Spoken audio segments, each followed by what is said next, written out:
is Harriet O'Neill, and I'm Assistant Director for Fine Arts, Humanities and Social Sciences at British School at Rome.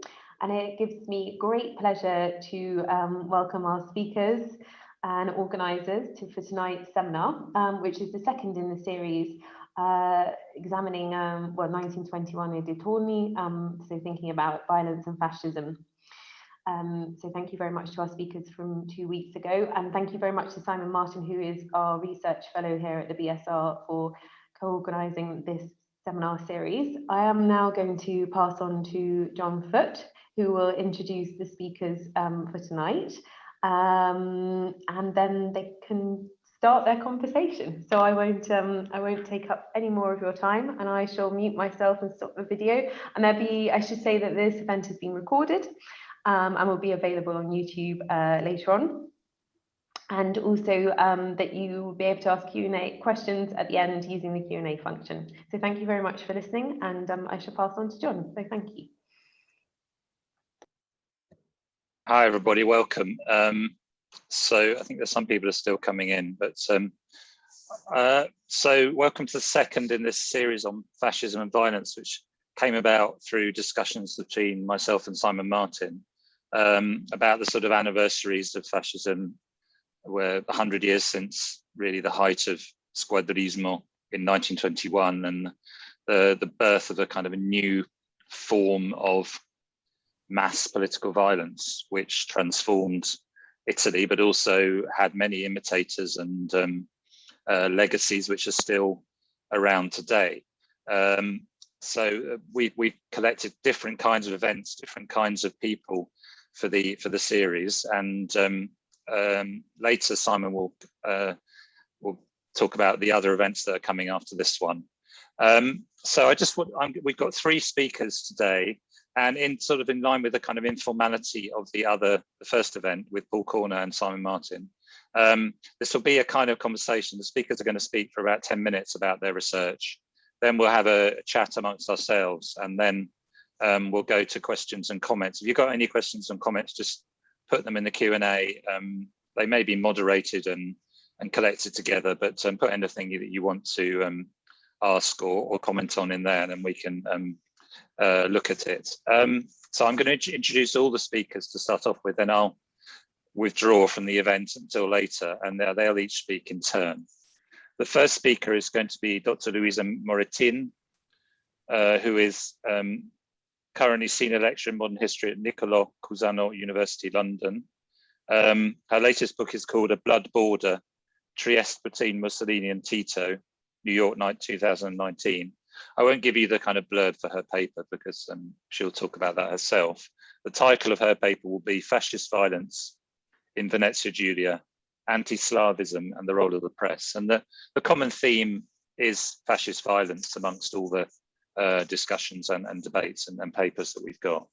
Second paper after that will be from Valerie McGuire from the University of St Andrews. Valerie is Lecturer of Italian Studies and Comparative Literature at the University of St Andrews, and her latest book is Italy's Sea, Empire and Nation in the Mediterranean, 1895 to 1945, and her paper was entitled Everyday Fascism in the Italian Aegean. And the final paper will be from Riccardo Antonangeli, if I pronounce that properly, and his paper will be, he's had a PhD in Italian Studies from NYU in 2018, entitled The Fascist Character as Enigma in Post-World War II Italian Literature, Cinema and Historiography. It's currently a teaching assistant at the Department of European, American and Intercultural Studies at the University of Rome, La Sapienza. And his paper will be entitled The European Tragedy of Carlo and Nello Rosselli. So hand over to Luisa to start, and look forward to all your papers. Thank you. Thank you. Now I'm going to share my screen, and I should be able to find. Can you see my screen? Yeah. Okay. Yeah, we can. Thank you. Well, thank you so much for organising this event and for having me here. as John mentioned, I'm going to talk about fascist violence in Venezia Giulia and the role of the press, i.e. it started all with words. Slide 2. So it is often claimed that Italian fascism was a movement devoid of a program or a clearly defined ideology. However, one of the plans that was well developed before it became a party was the attitude towards ethnic minorities that Italy inherited from Austria-Hungary at the end of the First World War. And in this paper, I will examine the fascist press input in the discourse of anti-Slavic violence, which featured predominantly in radical nationalist propaganda in Italy between 1919 and 1922. And I will do so by analyzing metaphorical expressions used to refer to the Slavic population living in the eastern province of Venezia Giulia and its capital city, Trieste. And the main question that I'm going to address is what kind of metaphoric scenarios were used to represent the Slavic minority, and most importantly, to what extent did they impact the Slav persecution in Venezia Giulia.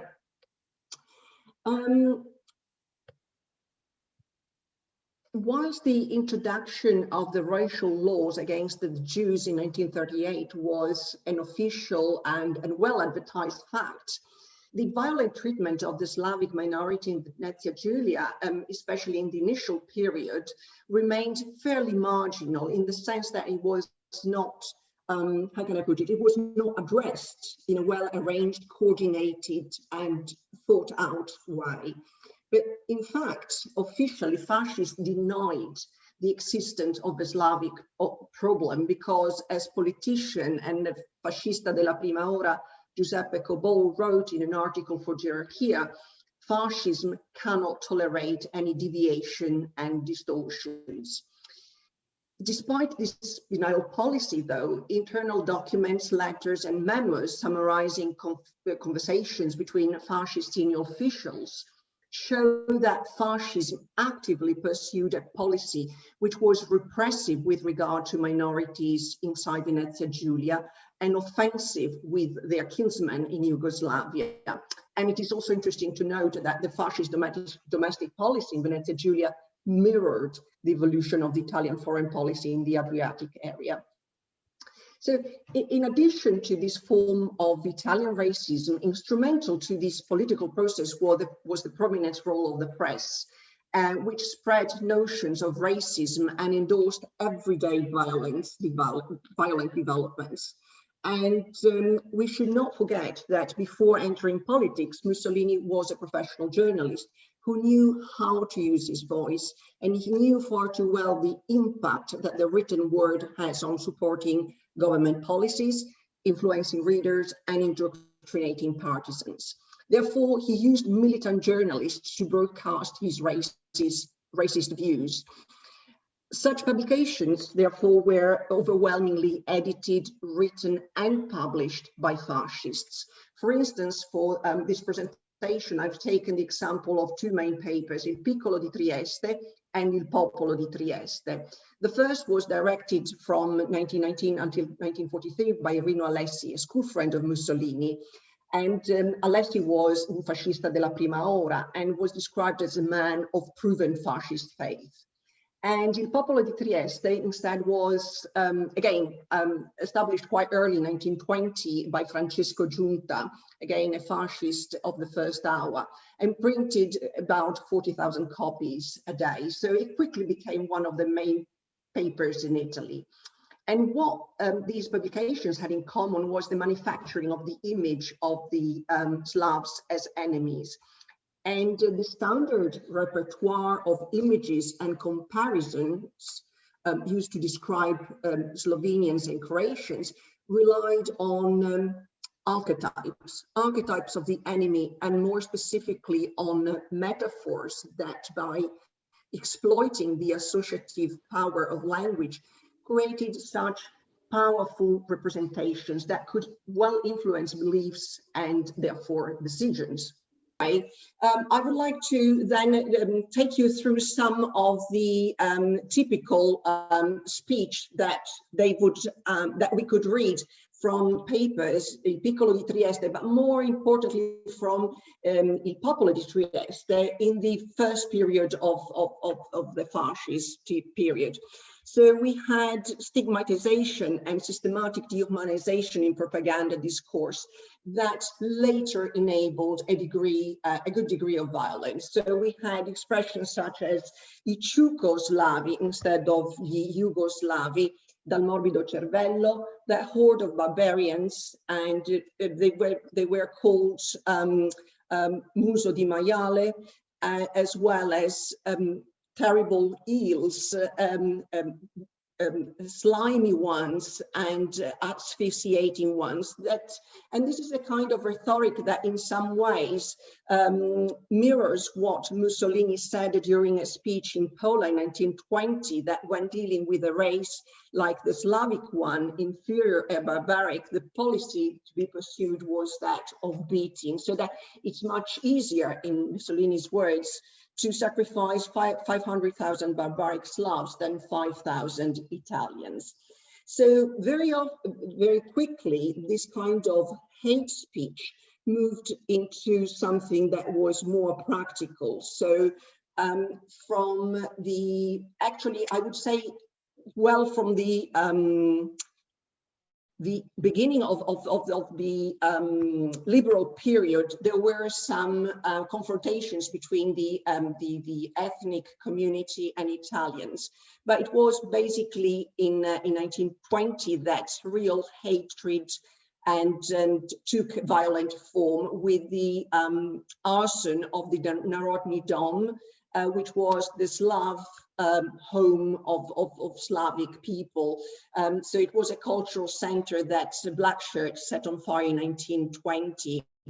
And in addition to that, fascists also put in place a well-concerted denationalization program that would entail not just the fact that fascists were forcibly, Slav people were forcibly converted to Italian language. There were beatings, arrests, daily humiliations. If we remember, for instance, the topic of Il Maestro Fascista, Un Martire Fascista, which is a book that came out, and it is based on the story, unfortunately, that took place for real, of a school teacher, Italian one, that would force children, Slovenian and Croatian children, to speak and in Italian, and when they could not, because simply they did not have the skills, he would spit in their mouths, and he was reputedly affected by TBC. So this is the kind of humiliations that people had to endure, in addition to also the fact that the special tribunal for the defense of the state that was operative between 1926, well, starting from 1926, in the period between 1927 and 32, issued 8 death sentences, and 5 of these were basically were involving Slovenian nationals. Other forms of persecution was that the regime decreed that Slavic surnames had to be turned into Italian-sounding ones. And so we can see that descending the scale of dehumanizations, we had a starting point where Slavic people were described as barbarians, and then we went down and they were described into as animals, and then from there we had violent deeds that for many Italians were a small price to pay for having a united Italy. And I would like just to remember everyone that, of course, each victim of fascist violence had a name. Thank you very much. And of course, I'm available for any questions you may have. Thank you.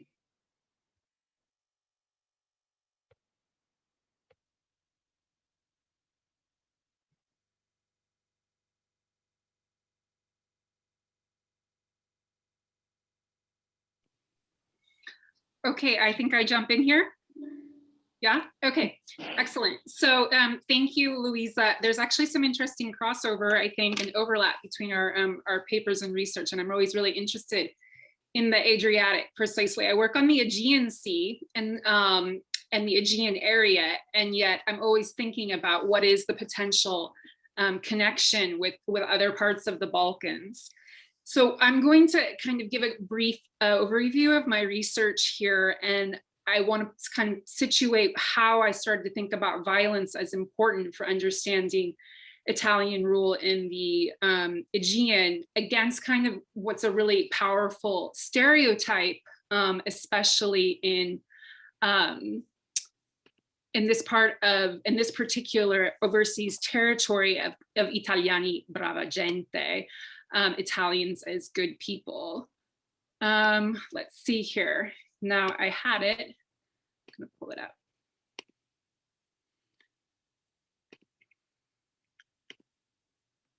Okay, so I want to start here with two maps, just because it's always useful to orient people to the Aegean. So this first map is just a map that you'll see if you go to Google today and you look for where are the Dodecanese Islands. Many people haven't heard of them. It looks on Google Maps today that it's pretty much kind of in the middle of nowhere.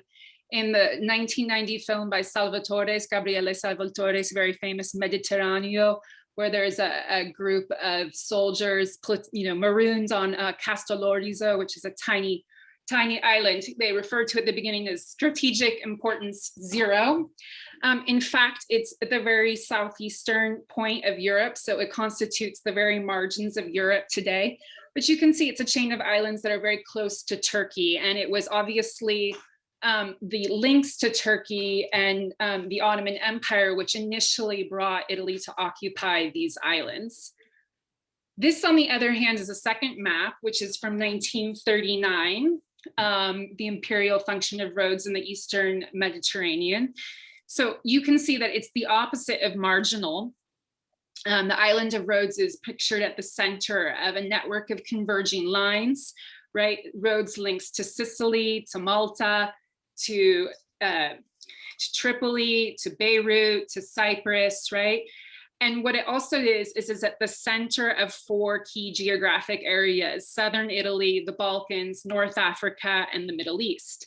And in fact, I think what the map also shows is how Rhodes kind of reframes these 4 separate pieces that Italy was interested in into one kind of regional Mediterranean unit.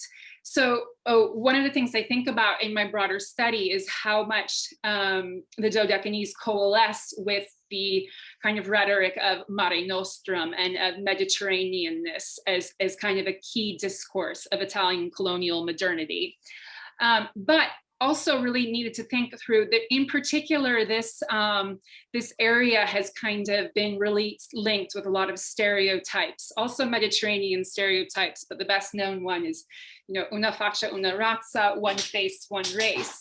But I was interested in kind of turning these stereotypes inside out and thinking about how they could be revealing of something, kind of what was going on deeper within the occupation. And what I want to say about this second map finally is that I think it's revealing of something really important, which is that the Dodecanese weren't just, a kind of department or a pawn in Italy's foreign policy, but that they were actually a prized possession. In fact, they were called un possedimento, and they were a place that was really well suited to what Roberta Perger has called in her study as to Mussolini's nation empire with a hyphen. She talks about kind of the way in which empire and nation and an empire state and a nation state were so fundamentally entangled in kind of Italy's colonial and fascist colonial project, and how imperial spaces were also so caught up with kind of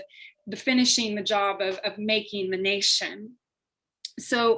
So what I describe in my research is how, and I argue, is that ultimately the fascist state consolidated its control of its sovereignty of the Dodecanese. I mean, it was awarded them by an international treaty, which is another story I could get into. But to finish this job of sovereignty, it did this with many of the same strategies that it used in Italy to consolidate its state. So this meant identifying existing patronage networks, kind of forging ties with local notables. It looked in particular to the Jewish community as a key ally, even though anti-Semitism very much became a part of its regime later. And it encouraged, because of Ottoman collapse, it encouraged many refugees of Izmir and from Salonika to kind of migrate to the islands. So it kind of grew this pro-Jewish position, and at the same time, it was organizing massive public works, right? So here you can see, this is contemporary roads, but here you can see a comparison between a master plan for the Agropontino, this is Latina, the kind of very famous projects of Mussolini to drain the swamps and sort of showcase his revolutionary modernity.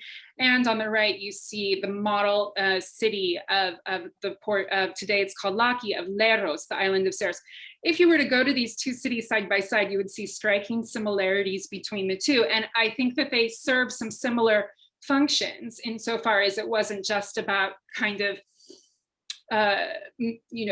planting modernity, but also involving the local population in it. So the construction of some of these, of much of the architecture, and here you can see examples of other examples of fascist architecture on the islands, which were they're really striking examples of kind of, fascist architecture and interwar Art Deco.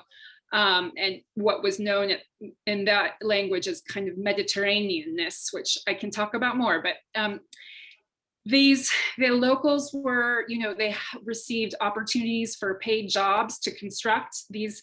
They were involved in the construction of these cities. And by being involved with them, they were also invited to participate in the Opera, to join the fascist trade union, the Opera Nazionale Dopo Lavoro. So this, which then became kind of an entryway to the party. And then another major feature of Italy's role was, of course, the organization of Italian schools.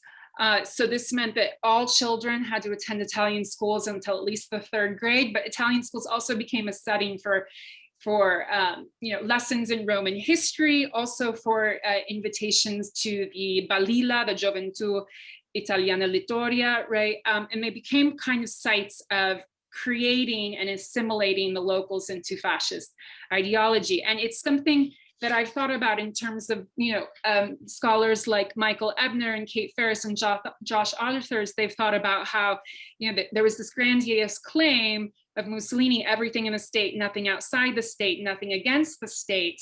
And while that's been kind of remembered as a way in which Mussolini failed to achieve the totalitarian goals, it's also a really important indicator of how fascism attempted to enter into all kinds of different scales of life. And even though the Dodecanese were officially speaking outside the state, we can say that very much this process was at work. And in particular, following Michael Ebner, I think we can also think about kind of the place of violence in the Dodecanese. So Ebner has analyzed how squadrismo, even though Mussolini has to officially denounce it and to distance himself for it, becomes kind of a practice of everyday intimidation and bullying and violence. Louisa's paper spoke of this. That became endemic to the experience. In the Dodecanese, we have what we have, which is really interesting, that's been discovered since 2014, is that there was actually a very, very large surveillance state in place. So this kind of archive sat there for 60 years after the war, which no one really acknowledged. And then what they discovered is that it was a classified Carabinieri Archive, and it has 140,000 documents on what was 120,000 inhabitants in the island at the time. And it is truly a surveillance archive organized according to names. It makes you think of it being on the kind of, fascism is on the par with the Stasi regime. I don't want to be too kind of grandiose in my claims, but a really interesting example of how much kind of policing people was a part of what the fascist state was also involved in. So It's also obviously a very, a rich opportunity for researchers like myself to be able to have the opportunity to go into these archives. What it shows is, that they surveilled everything from obviously residency permits. They all surveilled all letters coming in and out from abroad. They watch people for kind of expressions of anti-fascist sentiments. They also monitored their sexual encounters with other peoples in the community.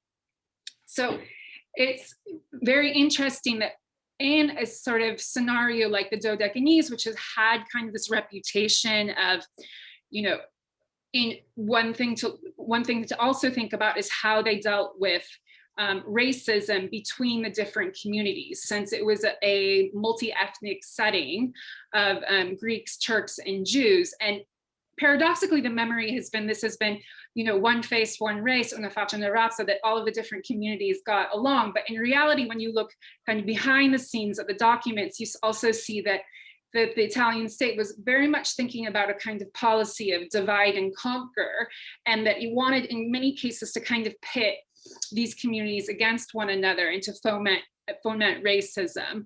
So these are just some of the ideas that I've come across and wanted to share with you today, but I'm going to stop here to leave time for discussion. Thank you.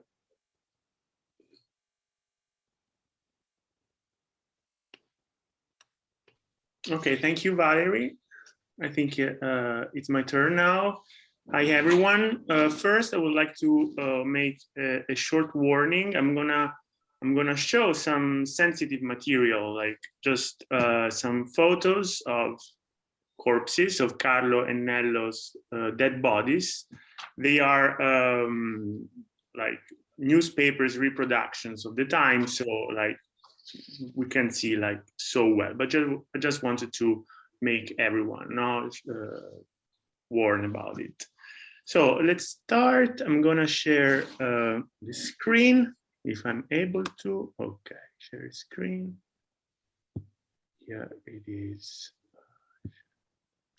Okay, so Carlo and Nello Rosselli were killed on June 9th, 1937, near the spa town of Bagnols-de-l'Orne in Normandy, northern France. Carlo was the leader of the anti-fascist revolutionary movement Giustizia e Libertà, and since 1929 he had been living in exile in Paris. His brother Nello, on the other hand, was a promising historian mainly of the Risorgimento.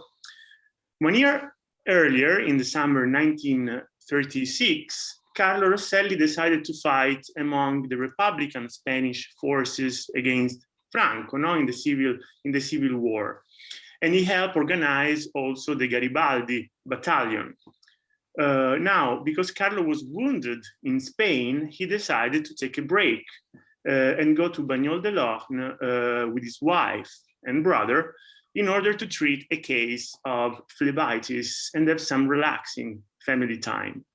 On June 9th, he and his brother were returning to the hotel after having driven Marion Cave, Carlo's British wife, to the train station when they were lured into an ambush in the woods nearby the hotel and killed. Carlo was shot and died instantly, even though for good measure his throat was slit. Nello, almost a giant in size, put up a fierce fight and was stabbed 17 times.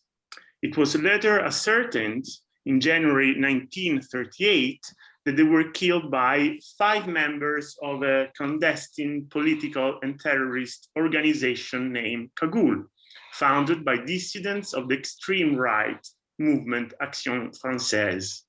The assassination of Carlo set the seal on a secret deal with the Italian Fascist Party, which agreed to provide the Cagoulard with weapons and to receive in exchange the head of fascism public enemy number 1, Carlo Rosselli. Nello was a collateral damage, an unfortunate casualty.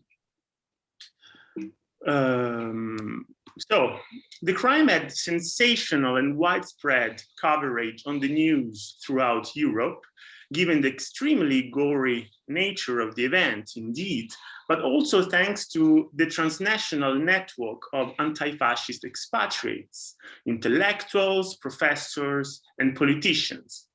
The assassination became then one of the most publicized and discussed acts of illegal violence of the 30s, an event whose enigmatic, mysterious nature triggered a veritable clash, a mediatic clash of between fascist, anti-fascist, and centrist propaganda. All sides trying to make their interpretation prevail over the other. Now, following David Forgat's analysis of acts of violence, as messages stained of blood, I will try to investigate how the violent murder was addressed and exploited in the news by newspapers now belonging to opposite political spheres of influence. The message then acquired different meanings and addresses depending on the editorial and narrative slant employed to frame and describe it. In England and France, the assassination was reported mainly in two ways, as a fait divers or as a political crime. The political nature of the crime is most of the time stressed, although much space is given to a sensational reconstruction of the event. Articles focus on details and clues as if they were narrating a detective or a spy story. The hair clue, as you can see in this slide, or the Florentine dagger, as here, you can see it here, or the homemade bomb on the bottom right of the image, or stolen documents going back at the beginning. Mussolini's name appears in some titles, while in some other anti-fascists are signaled as the guilty ones. When treated as fait divers, the brother's death is tragic, dramatic, mysterious, and even if politics is mentioned, journalists quote all the hypotheses at once without choosing one over the other. One moment the assassins are Croatian terrorists, Ustashis, the next mafiosi or Freemasons, the other they are hired by the eye of Moscow, or they are the end of Germany. So besides the Giallo, newspapers built another narrative thread, as we can see here, this time around the mourners, not the Rosselli's family. They focus their attention on the widow, on the orphans, on their mother, the old playwright Amelia Rosselli, in order to add pathos and tear-jerking details. Violence is then dramatized to convey a message of fear and uncertainty. The fait divers strategy aims at maintaining the political status quo in Europe. The press doesn't want to damage diplomatic relationship between Rome and Paris, avoiding also a direct French intervention in Spain. The fascist press in Italy gives little space to the tragedy. Through the Italian embassy, though, French right-wing newspapers spread the news that the crime was either committed by anarchists seeking revenge for the death of Camillo Berneri, or by the communists as a reprisal because Carlo supposedly wanted to return to Italy, surrender to Mussolini, and basically switch sides. Here at the bottom right, we can see that now the killers of Rossellis are compared to vampires whose for whom crime is a sort of elixir of life, of immortality. Here on the next slide, instead, the guilty ones are Freemasons. So Carlo and Nello were killed by Freemasons and not by fascists. So in this case, violence is a message that is sent to the lower middle classes, aiming at scaring it by showing the assassination as an event potentially anticipating the menace of a Bolshevik revolution. Violence, though, is not spectacularized. Fascism has worked hard to put on a legal facade, giving the appearance of a dictatorship supported by the wide consensus of the population without the need of oppressive or violent means. Unpoliticized and anti-fascist newspapers linked to the French communist, anarchist, or socialist parties, the crime is since the beginning defined as political, but only sometimes as fascist. Only Loewe, in fact, explicitly makes the name of Mussolini and accuses the French police of thwarting the investigation and of not pursuing the real Italian instigators of the crime in Rome, while L'Humanité and Ce Soir don't dare to make strong accusations of this kind, and Carlo Rosselli is depicted more as a victim than as a fighter, his political thought not even being mentioned or analyzed in details. The event is part of the fascist massacres in Spain. It is even compared to Guernica, and violence is displayed to shake public opinion, to push for a French intervention in the Spanish Civil War. It is also a message of unity for the Front Populaire, now the Popular Front at the time in power in France. Violence has, within this kind of discourse, moral connotations. Denouncing and unmasking it means to reveal the true nature of totalitarianism, squadrismo and spedizioni punitive. The dead bodies are then messages revealing the barbaric essence of fascism. The parallel between this murder and the previous one of Matteotti goes in this direction. Fascist methods haven't changed. The revelation of the true criminal and illegal nature of fascist violence is a task undertaken also by family members and friends who actively collaborate with reporters by sending letters and various articles, essays, and by writing and publishing memoirs like Gaetano Salvemini did. Theirs is a collective effort to convince and explain everyone that the crime wasn't a fait divers, a mysterious unsolved enigma, but a political execution with clear and precise causes and effects. As we have seen, though, within the leftist press, some presumes Mussolini innocent until proven guilty. Some, since the beginning, denounce Italy's role and France's lack of decision in linking the assassination to its true instigators.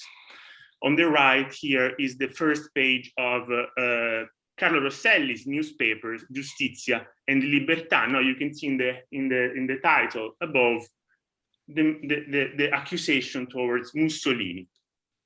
And then I want to finish with two later take on the photographs of the two corpses, one from The Conformist by Moravia and the second one by a short article written by Carlo Rosselli's son, John Rosselli, in 1960. The Conformist is from 1951. In these two paragraphs, one from Moran, I already said it, in these two paragraphs, we can observe how the photograph allows for an opposite operation of demythicization by stripping the image of all rhetorical constructions. In Moravia, the horror of the photograph is self-evident, and all the previous political idealism comes down to nothing, to the natural cycle of life and death, night and day in the excerpt, in the passage.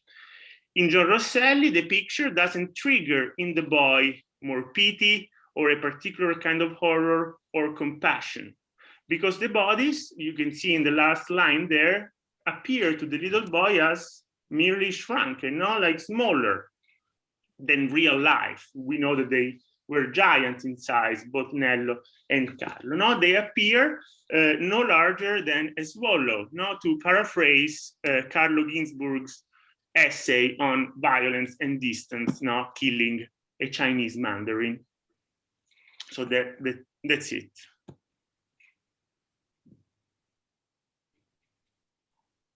Thank you.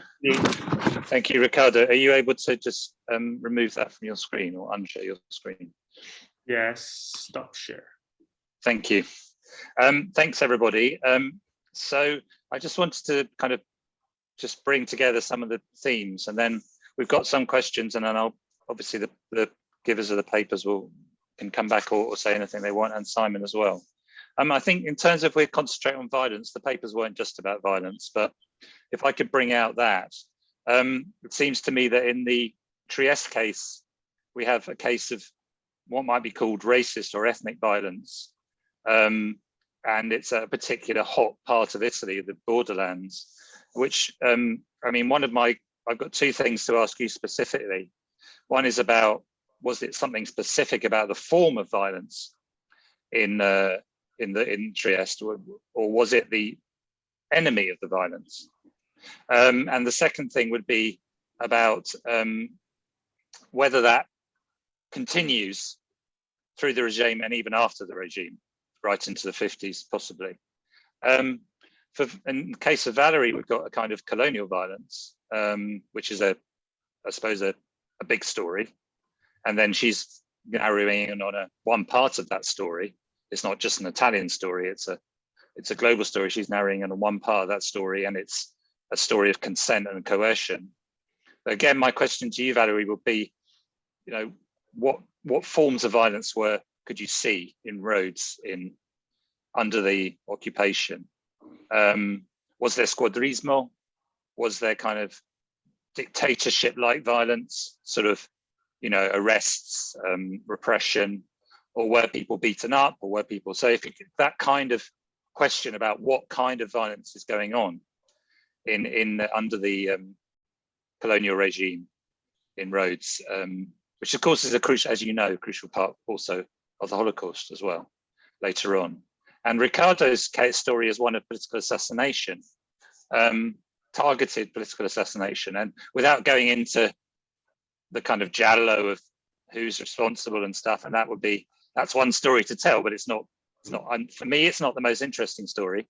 But I wonder if you could say something about that method of fascist violence. So, you know, the fascists are beating up people, sometimes randomly. They're sometimes arresting people when they're in charge. They're sometimes attacking trade union offices, socialist offices, but they're also picking out people to murder. And in the case of Rosselli's, that's being done through a foreign. I wonder if you could say something about that weapon of political assassination, how effective it is, why they use that, why did they feel they had to kill the Rosselli's? You know, was that necessary? Wasn't it a counterproductive form of violence as well? Whereas the violence in 1921 clearly was extremely successful in terms of many things, in terms of the rise of fascism. So those things I sort of, from me, there's also a number of questions in the chat. So I think I'll just ask those now, and then I'll let you all come back. So Peter Williamson's question for Luisa on Trieste. And so there's two that kind of ask about the Trieste violence. One is, how influential was Mussolini on the period of the rise of fascism in Trieste, which is a very interesting question. And Sergio Biondi's asking, which I think is a key question, perhaps for all of you in some ways, is about the relationship between the so-called liberal state, maybe not so much for Valerie, the liberal state, or there's a liberal state in France in theory, but it's and fascist violence. So could fascism have come to power without the connivance, without the tolerance, without the non-actions of and what's going on there specifically in the places or the acts that you're studying? There's a question about the specific archives, Valerie, that which you could answer perhaps. And there's a question, I think, more both probably for Valerie and for Luisa, from Peter Williamson, saying, Roberta Perga argues that among fascism's leadership, there was no coherent racial ideology, but divergent views could be found as to whether the key markers of difference were racial, religious, or cultural. Do the speakers agree with this statement? So in your specific case studies. And just the last one there for Luisa. Is there a reason why the racism she describes targeting Slavs, and especially Yugoslavs in Venezia Giulia, was only towards Slovenians and Croatians, but not Serbs? I don't know if that's true, but that's an interesting question. I think I'll let you take those, and I'll come back to the next two questions after that, but we won't lose them. But I think that's enough for you to getting on with. Does Simon want to, do you want to add something, stage? Well, okay, I'll just say it very, very quickly, just a couple of points that I thought, and then I'll leave it there. Luisa touched on the liberal period and the prominence of anti-Slavic violence in the language in that period. So I was wondering if she could say perhaps a little bit more. It might be a difficult question, but if there was a continuity, perhaps, in the sense that how new this actually is. I echoed your thought about the state and the party violence, John, in terms of what Valerie said as well. So I think, yeah, the different, is this state, or what sort of, is this a state or party violence? Is there a separation? Are they quite similar things? And again, with Riccardo, I was thinking also about the press. I mean, it's something we talked about at the discussion we had before, and that come up. A theme that come up quite a lot was about the press. So again, it struck me that from what you were presenting there, that the press has a really important role in actually augmenting this story. So perhaps if you could say a little bit more about that as well. I'll quit there. Thanks, Simon. So if we could go to the same order as before, and Luisa, one more thing that just to add. It's another question, sorry, but it seems to me, and I've read much less than you, but it seems to me that Trieste is probably the most violent place in 1920, 1921. I mean, I don't know how you can measure it exactly, but it's pretty much up there. So I wonder if you could kind of try and say why that was. All these questions. Sorry, yeah, just do what you can. I'll give you, if you could all be quite brief, that would be great. Yeah, I'll try to. Of course, well, thank you very much indeed for all these questions that are quite interesting.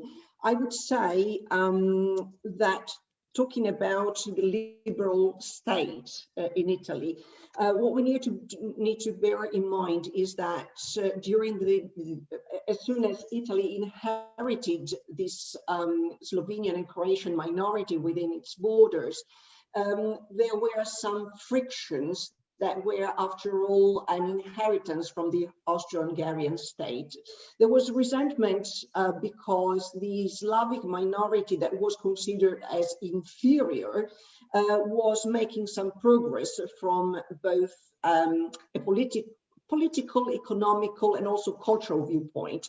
So the Italian state always felt superior, again, let's put it in inverted commas, towards the Slavic minority and the newly born state of Yugoslavia that was created in 1918.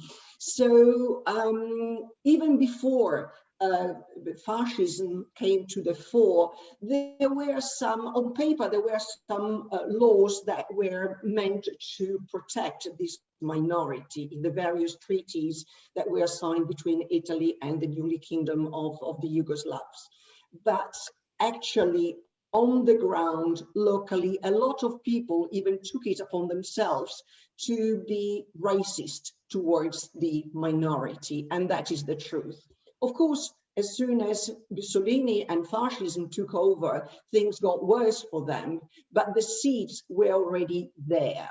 And so to answer someone's question about Mussolini's position about this issue, his role was extremely influential because he gave his blessing in the aftermath of the arson of the Narodny Dom in Trieste, and a few weeks later, the same type of institution in Pola was set on fire again by the black shirts, and again he gave his seal of approval. So he was definitely very much outspoken towards the Slavic minority.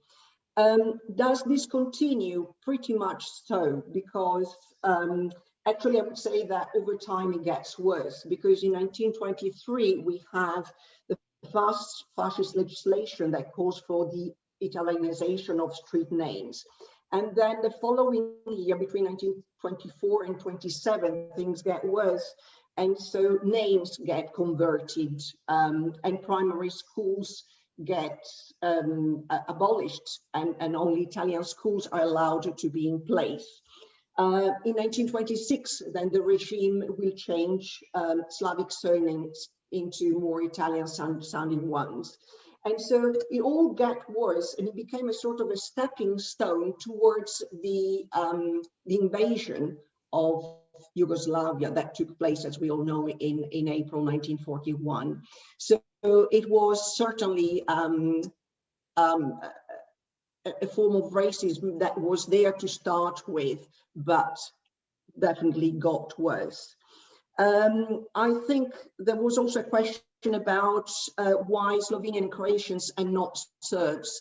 According to the last census that took place in the area, the majority of the minority individuals that Italy got when it became when the territories of Venezia Giulia were allocated to it, were for the majority Slovenian and Croatians, which makes sense because they were also on the immediate border with the Kingdom of Italy.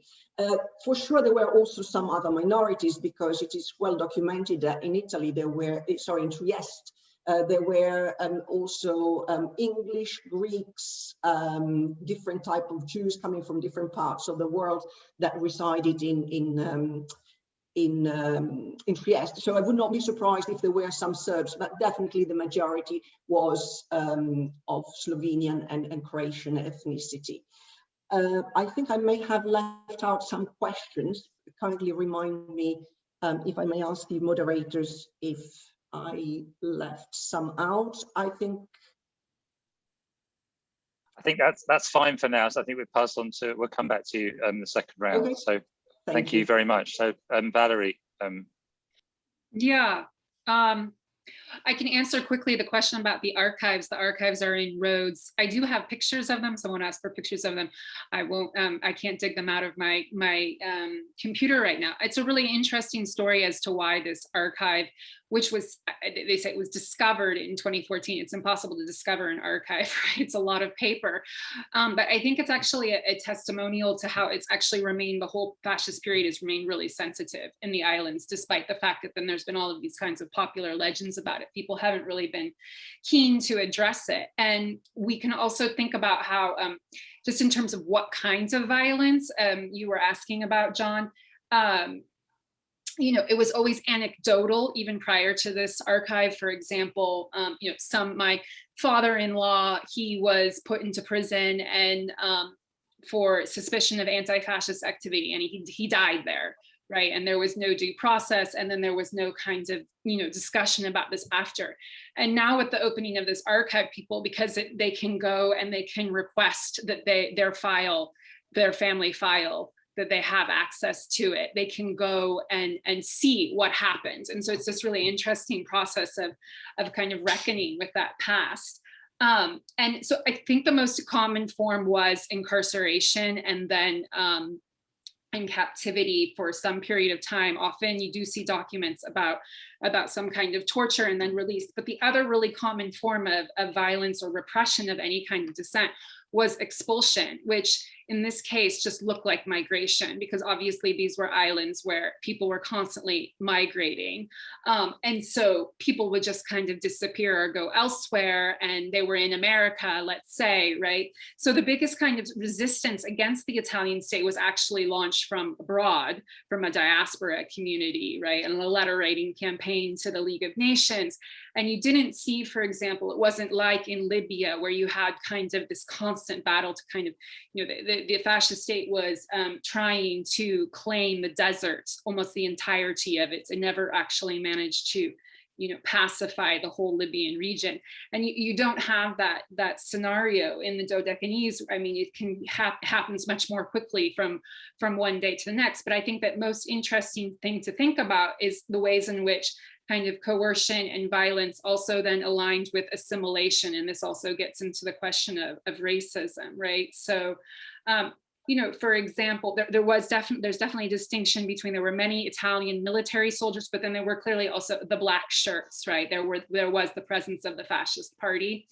And there was increasingly adjunct carabinieri, right? So becoming an adjunct carabinieri was also a way of, entering into the fascist party, but also in that process, then you became an Italian citizen.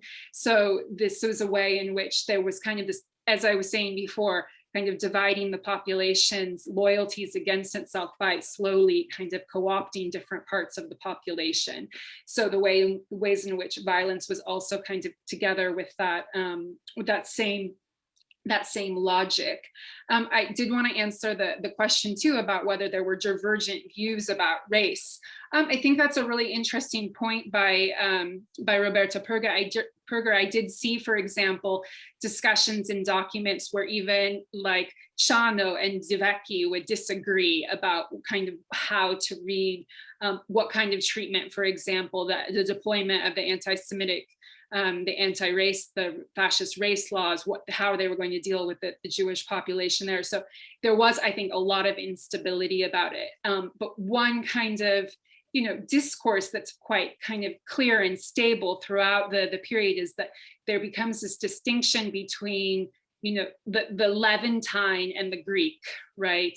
So with the Greeks having the possibility of being part of this Greco-Roman imaginary, in a way that the Levant has to be eventually distanced.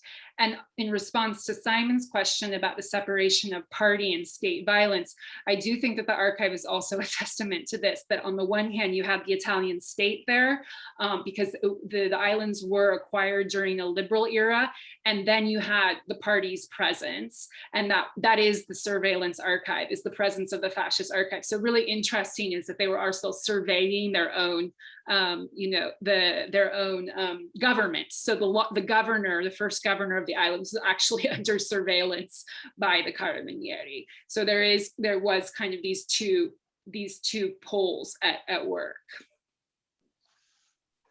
Thank you very much, Valerie. And you kind of answered this, so just maybe something to think about in another round is a question from Chris Wickham, director of the British School at Rome.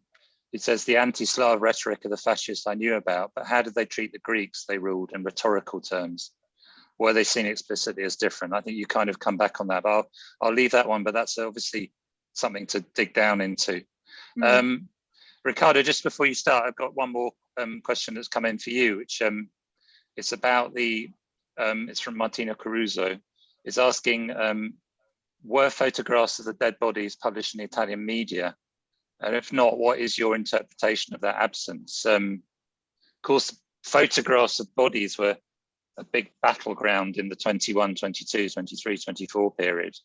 And both sides published their martyrs' bodies always, lots of times, in books as well. But I don't know about the Rossellis. Okay, Riccardo, over to you.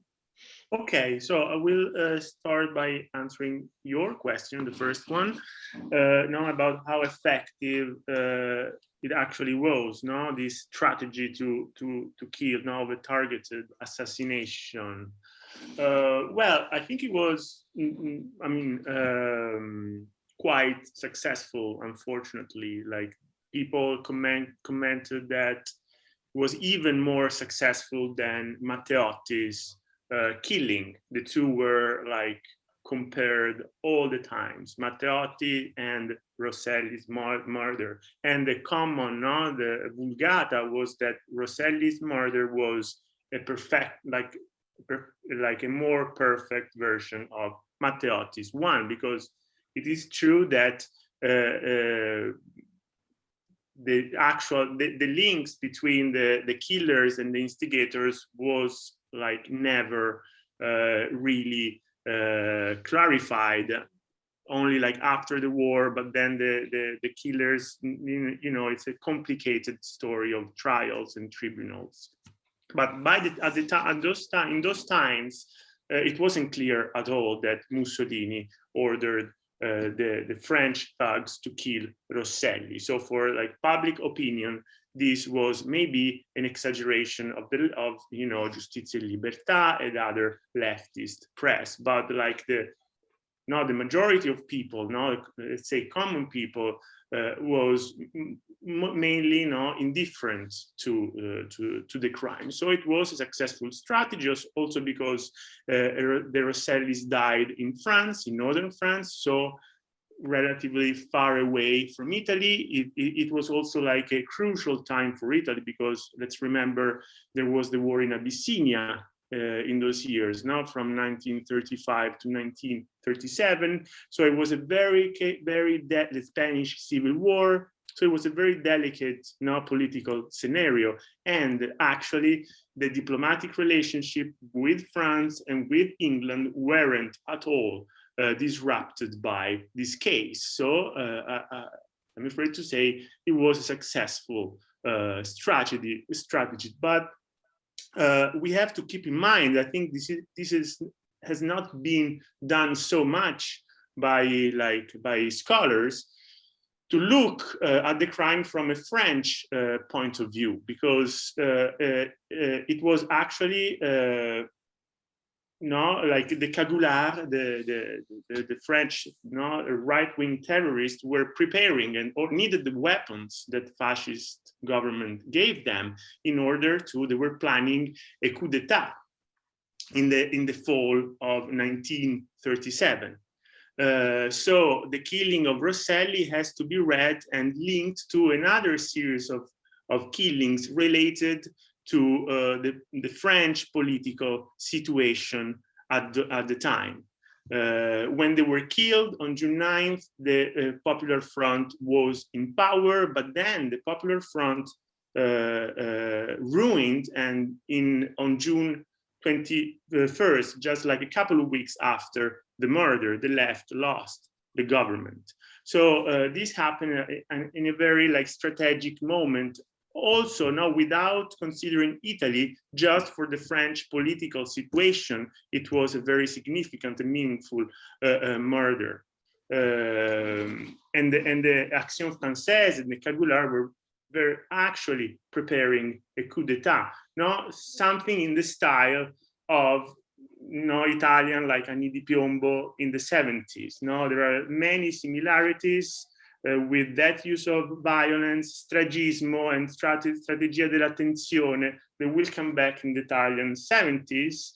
And in fact, we know that Carlo Rosselli, the Rosselli brothers, the murder came back in the public discourse, both in the 60s and 70s. In the 60s, after the case of Tambroni and so on. In the 70s, in the wake of Bertolucci's The Conformist, and also all the debate about the Nuova Resistenza and all the revision of anti-fascism and the Italian born out of the resistance.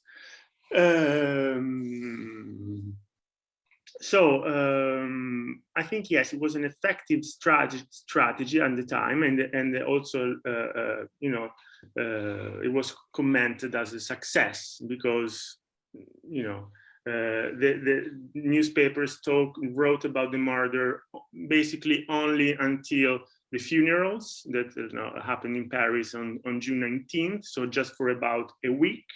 And then later it was all the work of, as I said, of the network of anti-fascist expatriates that wrote letters. Salvemini wrote a letter to the London Times, to the Manchester Guardian on July 23. Then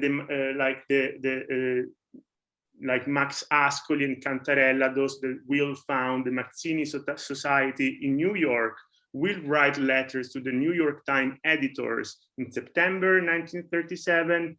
Salvemini will publish a memoir, this one, in the fall of 1937 in London, with articles from École Normale professor and also by a Cambridge professor. So I think more than to jump to Simon's question, the role of the press in augmenting the story.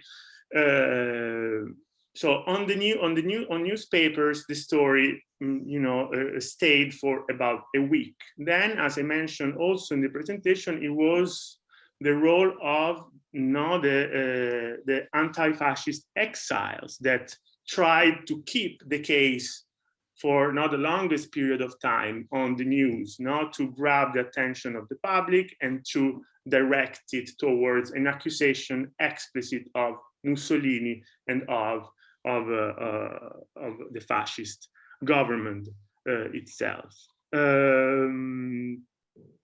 So also one thing to say, I think it's the Rossellis were like rich people. They were rich people.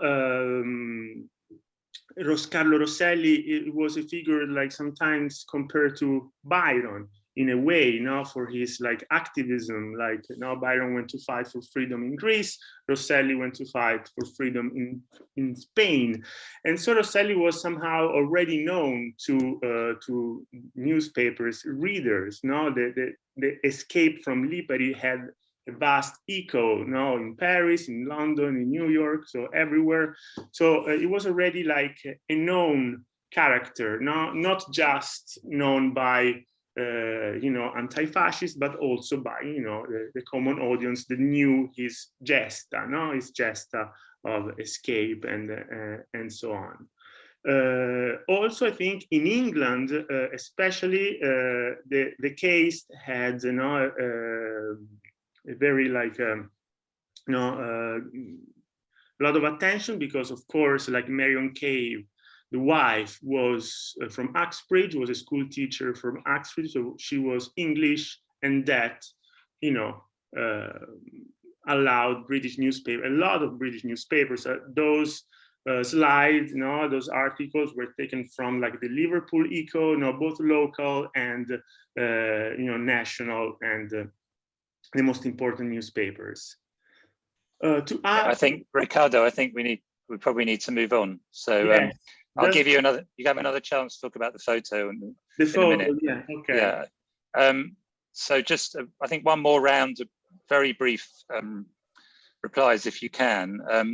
As you would have seen in the chat, Valerie, there's some questions about the archive. One about photographs, one about whether it mirrored the surveillance, and there was another one as well. The question of gli squadristi signing off a document. So I wonder if you can come back on those. And Luisa, I think Vanda's question is, well, Vanda's question relates to Valerie and Luisa. It's about the mobility of squadristi or assassins, and to Riccardo actually, although they are French in his case, but there are, do we have any evidence of squadristi assassins moving around? And I think, well, there's quite a lot of evidence that is the case. Certainly what I've read, of very mobile groups of squadristi and assassins, whatever we want to call them. But I'll let you answer those for your own work. Chris is happy with your previous reply. And there's also a testimony about Trieste after the war, which relates back to the question of whether this violence continued right through to the 50s and even to the 60s and even to the 70s. So that's a question that I might put again to Luisa. So we'll just have one more round, maybe going Valerie, Luisa, Riccardo this time, okay? And if you see anything in chat you want to come back on, but just if you could be brief, that would be great. Thank you. Yeah, the first question about the surveillance archive is really interesting because actually Carabinieri archives, there was a practice of every 15 years, they were culled and burned. So the only reason that this archive that I'm talking about started, I think it was in 1936. So the only reason we have it is that because of the Second World War that completely interrupted and the archive wasn't culled and burned. But you do have in that archive the traces of what remained from the previous archive before it was culled and burned, that did begin in 1922. So to answer your question, yes, that is how it happened. The surveillance was a constant feature, starting with the regime. And in terms of, the mobility of squadrism, I didn't see that. What I did see is the mobility of imprisonment. So you would see people from the Dodecanese accused of anti-fascism being interned in Ponza, which was, Ebner has documented, was an island specifically dedicated to the internment of anti-fascists. Thanks, Valerie. Yeah, Ponza also where Nenni, where Mussolini was for a bit. Lots of things going on in Ponza, yeah. And Louisa. Yeah, as you were pointing out, John, it's absolutely true. These violent squads were extremely mobile, and they were basically supported not just by landowners, but also by industrial groups. And it is well documented that, for instance, the Trieste brewery, the Dreher, would lend their lorries to these violent thugs for them to carry out their pestaggi, not just in Trieste, but throughout the countryside. Of course, my research is limited to the Eastern borderlands, so I would not be able to answer the question whether if from Trieste they would go to Bologna, which is a bit unlikely, but they definitely went in and out of main towns and to the countryside and vice versa.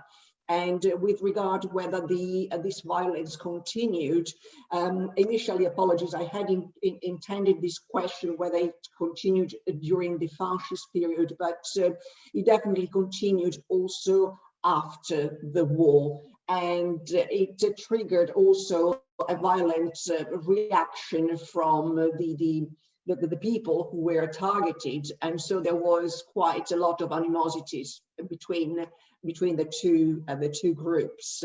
And so then we have the Foibe massacres as a reaction. So it is a very, very complex history that needs to be examined quite closely.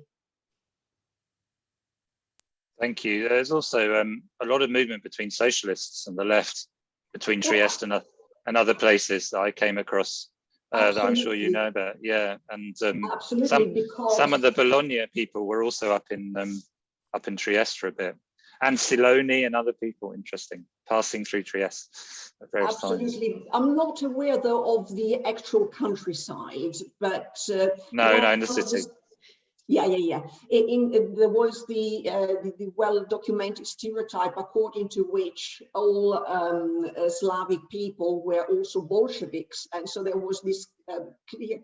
The fascists wanted to portray this as a clear-cut distinction, whereby the West was monolithically on the right and the East instead was on the left, which was absolutely ridiculous, because we also know from other happenings further down the line that a lot of Slavic people were persecuted by Marshal Tito for not being in favor of his political organization of the state. Thank you. Riccardo. Yeah, really quickly to answer the question about the absence of the photograph of the corpses in the Italian press. So very simply, we have to say that, of course, the Italian press at the time was under complete control of the fascist censorship, and I didn't come across any photograph of them, neither or Corriere della. I didn't check all the Italian newspapers of the times, but many, and I didn't find one of those pictures that were published in the French newspapers. And in fact, if you notice, both Moravia and Rosselli refer to reading French newspapers of the time. So they both mentioned that they found the picture in French newspapers. So why? It was obviously because they want to hide the crime, silence it, and not avoiding creating a mass revolt about it.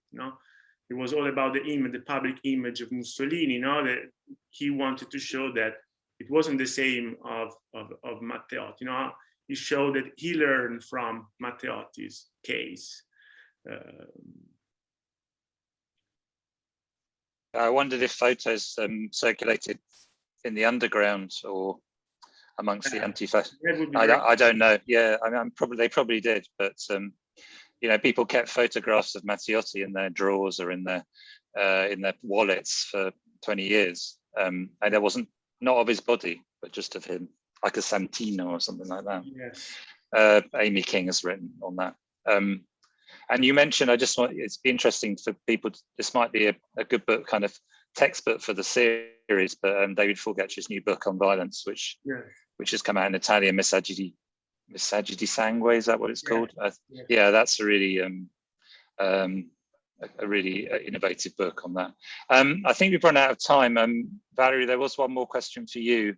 I don't know if you want to take that quickly, and then we'll wrap it up. Sure. So there are links to what's going on in the kind of more global picture and what happens within the islands in terms of repression and also open acts of resistance. So clearly, when the islands do not go to Greece after following the First World War, as they kind of have been anticipating, there's a lot of riots, and a lot of the riots are associated with Greek Orthodox holidays, so Greek Easter.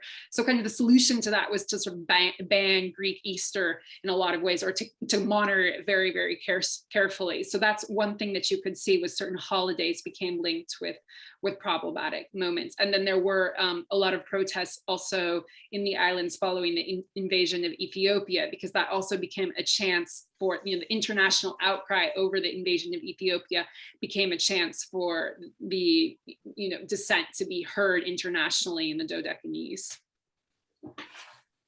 Thank you very much. And Amy King, who's worked on Matteotti, has come back with a comment about the absence of images of Matteotti's corpse led to some amazing and terrifying rumors about the state of his body, which is another side to the story. And of course, we end up with Mussolini's body in 1945, you know, battered and shot and hit and photographed as a kind of end to the, but also as a revenge for lots of what you've been talking about as well. I wanted to, Simon's going to give us the next 2 dates, but I just want to thank all the speakers and everybody who asked really good questions, and everybody for listening. And it was very, I thought, stimulating session. And thanks for being so kind of, I always think of the Italian word synthetic, but it actually doesn't mean the same thing. I can't think of the English word. I think my brain's gone. Whatever the word is, brief is probably a better. It's not. That's not the right word, though, is it? Simon, have you got the next 2 dates for us? Just I don't have them in front of me, so otherwise we can send them out. But I'm going to put you on the spot. Oh, I think he's frozen. Okay, I can say I've got the date. Oh yeah. Okay, Yeah. sorry, don't worry. I will ping back up to say that while Simon comes back, the dates are the 31st of May and the 28th of June. So we look forward to that, and then we've got lots of dates booked in from September till the following June. But Simon might want to say a few words. No, that's fine. You did it better than I could have. So that's fine. Yeah, those are the new dates, and we've got we're planning some other sessions if we hope to put together. Well, we're going to have one certainly on martyrdom, maybe hopefully something on police and spying and violence, and maybe something on red violence if we can get around to organising that as well. So they're the sort of things we're looking at in after the summer. But as soon as we know, we'll get them up on the new BSR website when it's done. We will. Yeah. Great. Thanks to BSR, and thanks to all the speakers, and thanks to all the audience. Yeah, thank you everyone. And Bye. And we'll upload the recording. So thank you very much. Bye-bye. Take care. bye.